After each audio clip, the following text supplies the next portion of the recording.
قرآني نبض حياتي، قرآني طهر ذاتي، قرآني عصمة أمري، قرآني طوق نجاتي. قرآني نبض حياتي، قرآني طهر ذاتي، قرآني عصمة أمري، قرآني طوق نجاتي. آيات الله حمتني غمرتني بالبركات، تحفظني من همزات الشيطان ومن زلاتي. آيات الله حمتني غمرتني بالبركات، تحفظني من همزات الشيطان ومن زلاتي. نحمده ونصلي على رسوله الكريم اما بعد فاعوذ بالله من الشيطان الرجيم بسم الله الرحمن الرحيم رب اشرح لي صدري ويسر لي امري واحلل عقدة من لساني يفقهوا قولي. السلام علیکم ورحمۃ اللہ وبرکاتہ. ناظرین، گزشتہ پروگرام میں ہم نے خواتین کے حقوق خصوصاً بیوی کے حقوق کے بارے میں بات کی کہ اللہ سبحانہ تعالیٰ نے مردوں کو کس طرح گھر کا قوام بنایا اور پھر انہیں عورت کے ساتھ معروف طریقے سے زندگی بسر کرنے کا حکم دیا. آج ہم کچھ گفتگو اولاد سے متعلق کریں گے کہ کس طرح انسان اپنی اولاد کو صحیح تربیت دے، ان کو صحیح نشو و نما دے اور انہیں اللہ کی امانت سمجھتے ہوئے اپنی ذمہ داریوں کو پورا کرے. قرآن مجید میں اللہ تعالیٰ فرماتے ہیں آباؤکم و ابناؤکم لا تدرون ایہم اقرب لکم نفعا فریضۃ من اللہ ان اللہ کان علیما حکیما. تم یہ نہیں سمجھ سکتے کہ تمہیں فائدہ پہنچانے کے لحاظ سے تمہارے والدین اور تمہاری اولاد میں سے کون زیادہ قریب ہے، یعنی کون زیادہ تمہیں فائدہ دے سکتا ہے. یہ اللہ کی طرف سے ایک فریضہ ہے. بے شک اللہ علم والا، حکمت والا ہے. سورۃ النساء کی یہ آیت نمبر 11 حقیقت میں قانون میراث کے سلسلے میں نازل ہوئی. اللہ تعالیٰ نے تمام وارثوں کے حق خود قرآن مجید میں بتا دیے اور ترازو لے کر سب کے حصوں کو الگ الگ تول دیا کہ کس کو کتنا ملے گا، والدین کو کیا ملے گا اور اولاد کو کس صورت میں کتنا ملے گا. لیکن انسان کا معاملہ یہ ہے کہ وہ اپنے فائدے کا حریص ہوتا ہے. ہمیشہ وہ اس طرف جھکتا ہے، خواہ وہ والدین ہو یا اولاد، جہاں سے اسے فائدہ ملنے کی زیادہ توقع ہوتی ہے. لیکن یہاں اس قانون کو نافذ کرتے ہوئے اللہ تعالیٰ فرماتے ہیں کہ اس معاملے میں تم اللہ کے فیصلے کو قبول کرو اور جیسا اللہ نے حکم دیا اس کے مطابق عمل کرو. یہ مت دیکھو کہ تمہاری ہمدردی کون کر رہا ہے یا تمہارے کام زیادہ کون آ رہا ہے یا کس کا تم پر احسان زیادہ ہے. اگر عقل کے لحاظ سے دیکھا جائے تو والدین اولاد کے اوپر زیادہ احسان کرتے ہیں، وہ زیادہ خرچ کرتے ہیں، ان کی محنت زیادہ ہوتی، تو اولاد کے مرنے کے بعد والدین کو زیادہ حصہ ملنا چاہیے. لیکن ایسا نہیں کیا گیا. اللہ تعالیٰ نے اپنے علم اور حکمت کی بنا پر جتنا جس کا جو حق بنتا تھا وہ خود مقرر کر دیا. لیکن جو نقطہ اصل میں سمجھنے کا ہے وہ یہ کہ والدین ہوں یا اولاد، یہ سب اللہ تعالیٰ کے بنائے ہوئے رشتے ہیں اور ان میں سے جو جتنا بھی احسان کرے انسان کو ہر ایک کو اس کے مقام پر ہی رکھنا چاہیے جو مقام ان کا اللہ تعالیٰ نے ہمارے لیے مقرر کر دیا.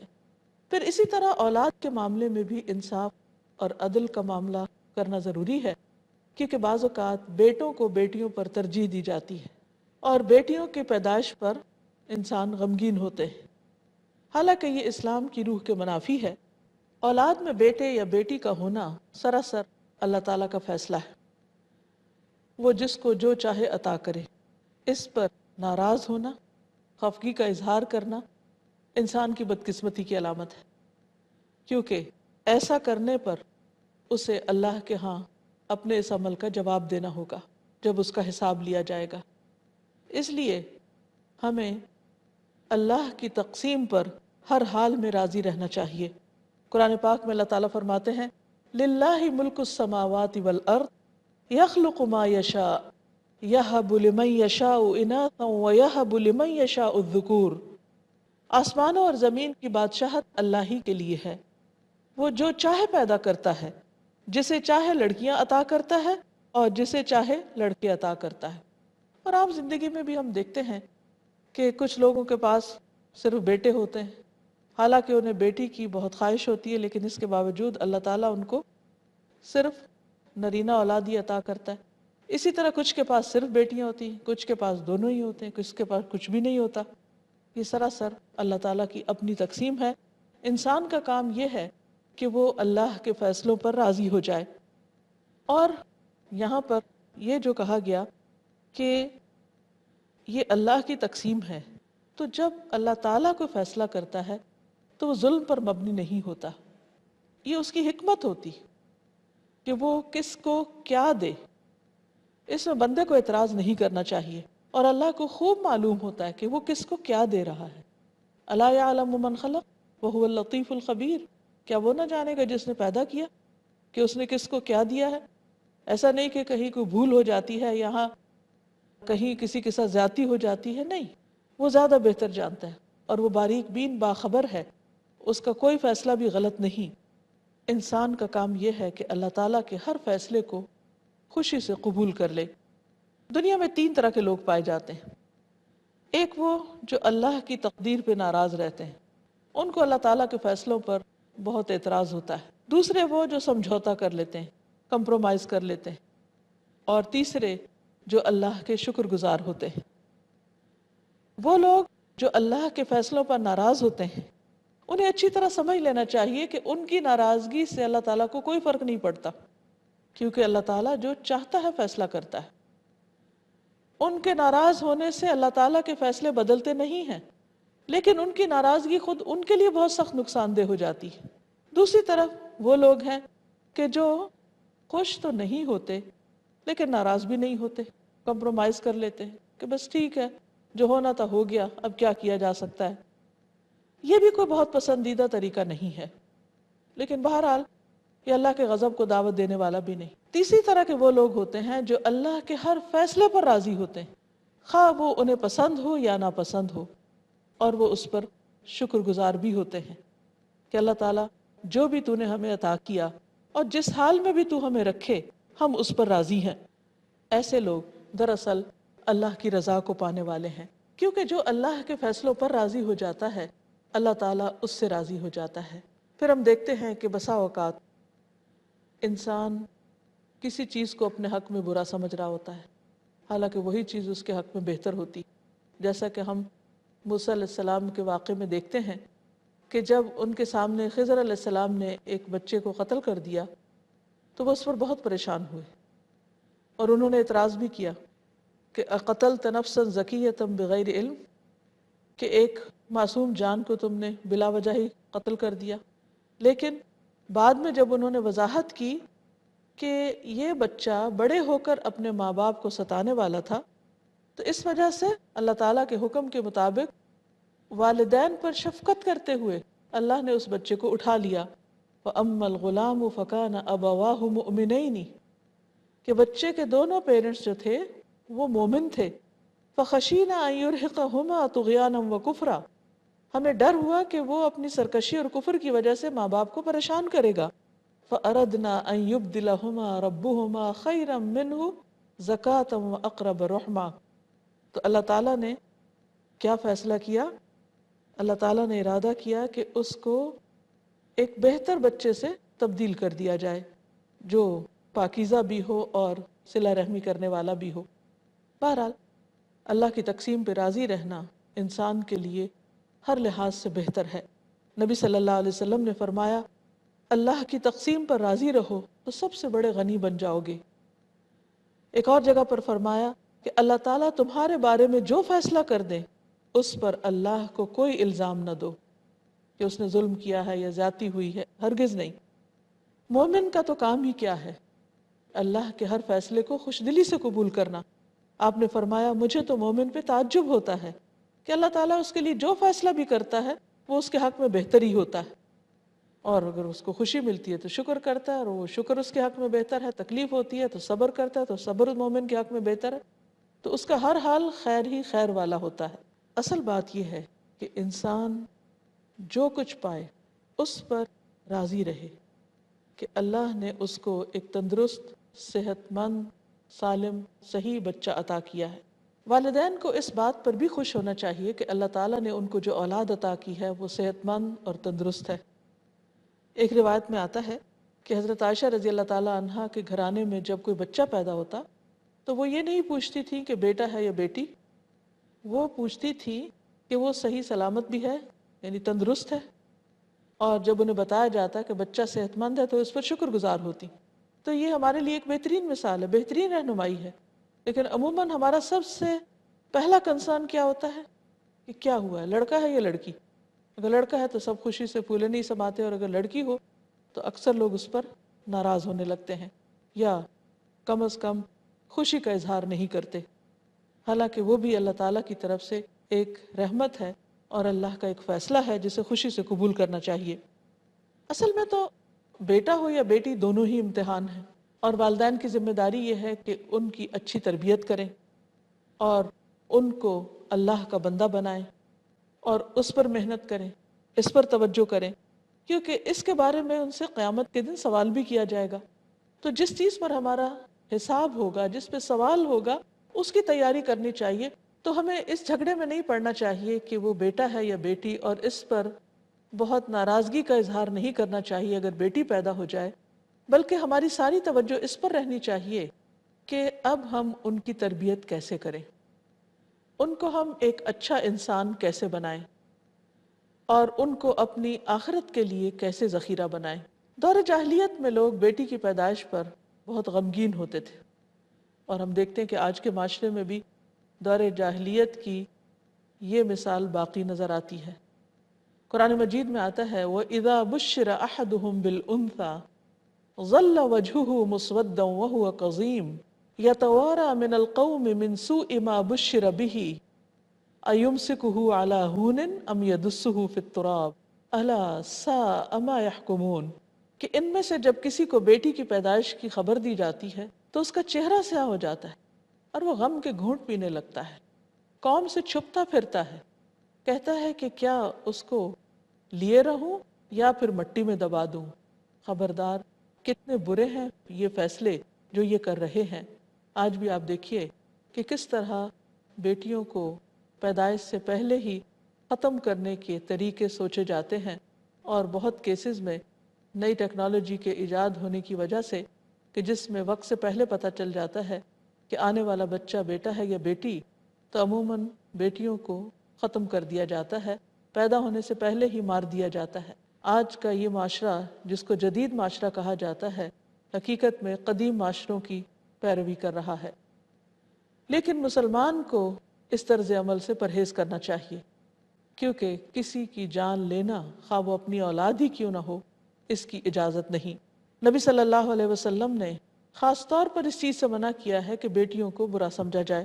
آپ نے فرمایا بیٹیوں کو برا نہ سمجھو کیونکہ وہ شفقت کرنے والی اور قیمتی ہوتی ہیں۔ ایک اور موقع پر نبی صلی اللہ علیہ وسلم نے فرمایا کہ اللہ تعالیٰ نے تم پر ماں کی نافرمانی اور لڑکیوں کو زندہ دفن کرنا حرام قرار دیا ہے، یعنی دونوں خواتین کو خواہ والدہ ہوں یا بیٹی ہوں، ان کے اپنے اپنے حقوق ہیں اور ان کو ادا کرنا چاہیے۔ اس کے برعکس آپ نے یہ بھی فرمایا کہ بیٹیوں کی پیدائش پر اجر ہے۔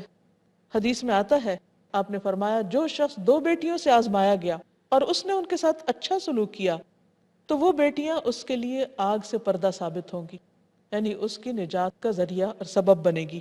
ایک اور روایت میں رسول اللہ صلی اللہ علیہ وسلم نے فرمایا جس نے 2 لڑکیوں کی پرورش کی یہاں تک کہ وہ بالغ ہو گئی، یعنی جوان ہو گئی، میں اور وہ شخص یعنی جس کی 2 بیٹیاں ہیں اور اس نے بہترین پرورش کیا ان کی، قیامت کے دن اس طرح ہوں گے کہ وہ اور آپ، یعنی آپ نے اپنی 2 انگلیوں کو باہم ملا کر بتایا، یعنی بہت قریب ہوں گے۔ اس سلسلے میں ایک مشہور روایت ہے، حضرت عائشہ رضی اللہ تعالی عنہا کے پاس ایک خاتون آئی جن کے ساتھ 2 بچیاں تھیں۔ اس نے آپ سے سوال کیا، آپ کے پاس جو کھجوریں تھیں وہ آپ نے اس خاتون کو دی۔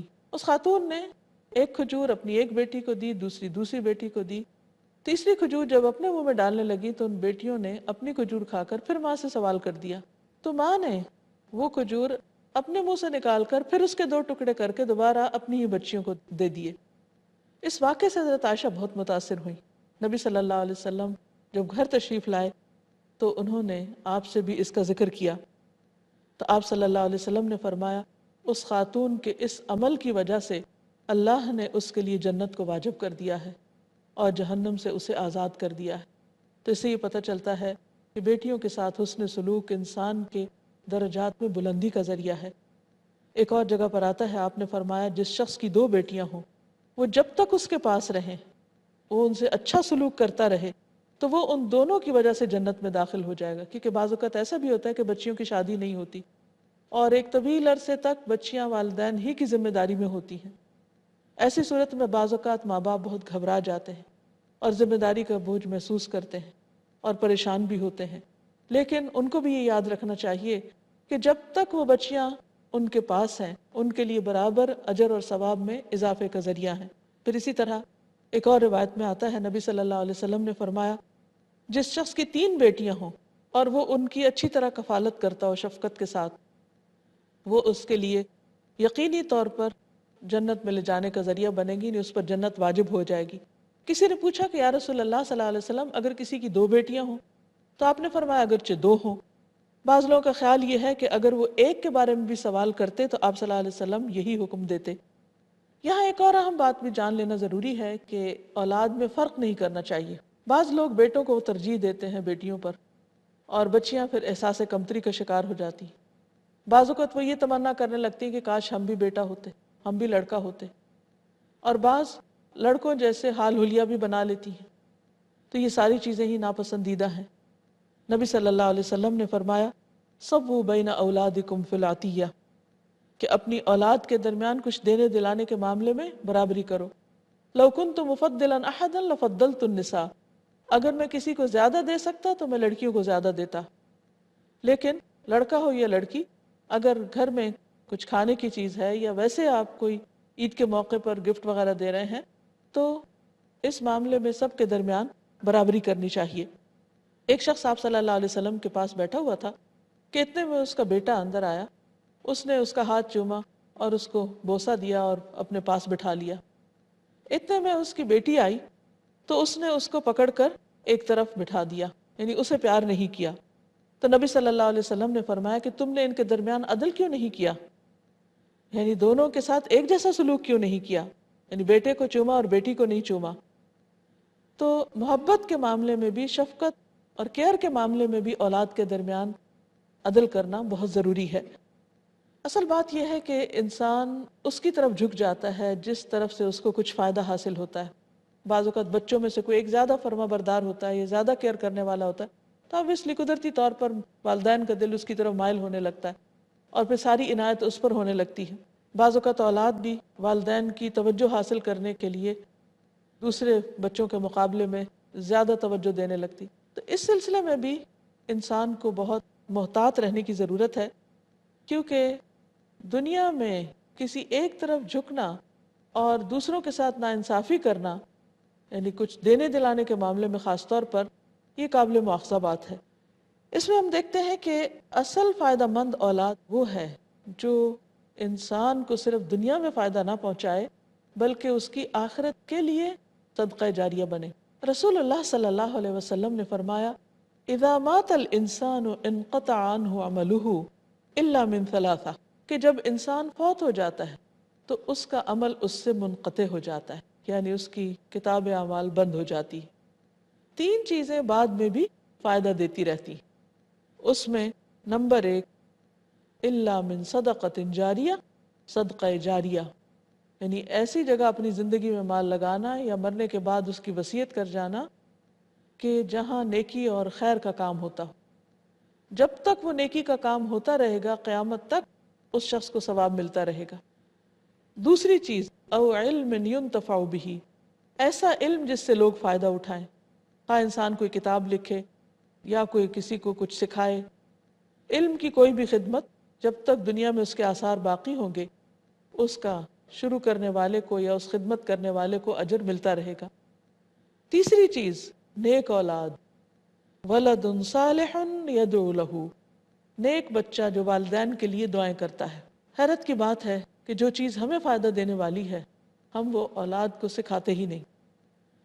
ہم اپنے بچوں کی دنیا بنانے کی فکر میں رہتے ہیں اور ان کو دنیاوی تعلیم تو دیتے ہیں لیکن دینی تعلیم کی طرف توجہ نہیں کرتے. ہم ان کو زندگی میں پنکچوالٹی تو سکھاتے ہیں کہ یہ تمہارے کیریئر کے لیے اور کامیاب انسان بننے کے لیے بہت ضروری ہے، لیکن نمازوں کی پابندی نہیں سکھاتے. ہم انہیں اپنی ذات پر خرچ کرنا یا پیسے جمع کرنا تو سکھا دیتے ہیں، لیکن اللہ کے پاس جس چیز کا اجر ہے یا آخرت میں جو چیز ذخیرہ ہونے والی ہے، یعنی صدقہ خیرات کرنے کا، ان کو طریقہ نہیں بتاتے. تو یہ دراصل ان وے ہم اپنے بچوں پر خود ہی ظلم کرنے والے ہوتے ہیں. اس لیے بہت ضروری ہے کہ انسان اولاد کے معاملے میں صرف ان کے دنیاوی فائدے کو مد نظر رکھتے ہوئے ان کے ساتھ معاملہ نہ کرے، بلکہ ان کی آخرت بنائے، اور جب ان کی آخرت کی فکر کرے گا تو اس کی اپنی آخرت بھی بنے گی.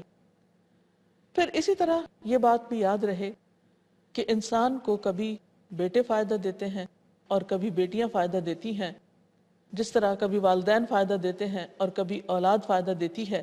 ابن عباس کہتے ہیں کہ قیامت کے دن اگر اولاد کے درجے بڑے ہوئے اور والدین کے کم، تو والدین کو اولاد کے ساتھ ملا دیا جائے گا، یعنی اولاد کے بڑے درجوں کی وجہ سے والدین کے بھی درجے بڑے ہو جائیں گے. اسی طرح اگر کہیں والدین کے درجے بلند ہوئے اور اولاد کے درجے کم ہیں تو اولاد کو والدین کے ساتھ ملا دیا جائے گا. اور اس طرح آخرت میں جو بلند درجوں والے لوگ ہیں وہ دوسرے رشتہ داروں کے لیے شفاعت بھی کر سکیں گے اور ایک دوسرے کو درجات کے اعتبار سے فائدہ بھی پہنچائیں گے. پھر یہ ہے کہ بعض اوقات ہم جب بچوں کے درمیان انصاف نہیں کرتے تو ان پر صحیح معنوں میں خرچ بھی نہیں کرتے. بعض اوقات بیٹوں پہ خرچ کرتے ہیں، بیٹیوں پہ خرچ نہیں کرتے. نبی صلی اللہ علیہ وسلم نے فرمایا کہ انسان کے گناہگار ہونے کے لیے یہی کافی ہے کہ جن کے رزق اور اخراجات کا یہ ذمہ دار ہو انہیں ضائع کر دے، یعنی ان کا نان نفقے کا اہتمام نہ کرے. ایک اور روایت میں آپ نے فرمایا جب اللہ تعالیٰ کسی بندے کو کسی رعیت کا حاکم بناتا ہے اور وہ اس کی خیرخواہی کے ساتھ حفاظت نہیں کرتا تو وہ جنت کی خوشبو بھی نہ پائے گا.